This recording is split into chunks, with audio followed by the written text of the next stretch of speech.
So I'm an Enneagram 8, if you know anything about the Enneagram. And so I love Enneagram so much. Oh, don't start. Oh, yes, keep going. I'm a big challenger, but I would like to say I'm a nice 8 is what I try to tell people.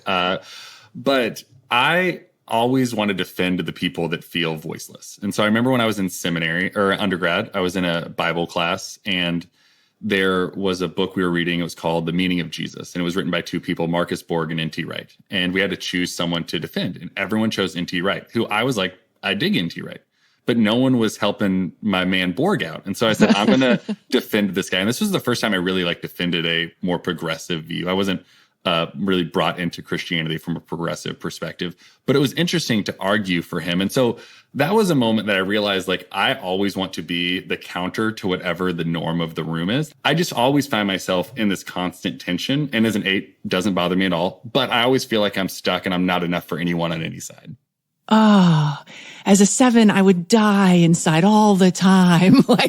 That's so generative and helpful, though, that you are able to stay in those points of tension. Oh, I love you, 8s. You win a lot, too. We win a lot, but we also break a lot of things in the process, which is we try not to do that. Oh, I love it. Okay, Danny, I sometimes there's questions and times on this show that I am dying to ask people what their Enneagram is. But since you've brought it up, now I have permission, but we need to give people a little primer about what Enneagram is. So I'm going to start and you help me clean up. So Enneagram is a personality typing system, like there are so many in the world. And how would you finish it? Yeah, I would say it helps. For me, it's different than all the other ones because it is in many ways rooted in some of my weaknesses or flaws, but I actually think that it's inherently far more hopeful than that. So people stay away from it because it looks really dark. And so if you're an 8, you might be power hungry, you might be domineering, and you see that well, I don't want to classify myself as that. But when I look at it, I see some of the pitfalls for areas that I could lead poorly, and it tells me what I would look like if I led really healthily. And so things like Strength Finders, also a huge nerd of Strength Finders, but it only tells me the things I'm good at.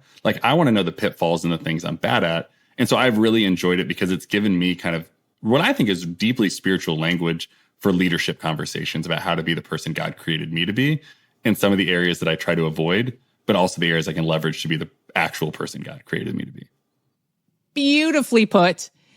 Enneagram is not something you have to pay for either. You can just go online. No, there is not a perfect test. There are tests to help you, but that's the other thing I love about Enneagram is that it's the kind of thing you need to do with others because you read about the personality types and then you look at it alongside other personality types and you have people who know you help you figure out which one you are. I love that part too. Yeah. And Richard Rohr has some of the best stuff on it. So if you're looking for anywhere to go, if you just go, I think it's the Enneagram Institute, Richard Rohr stuff is really great.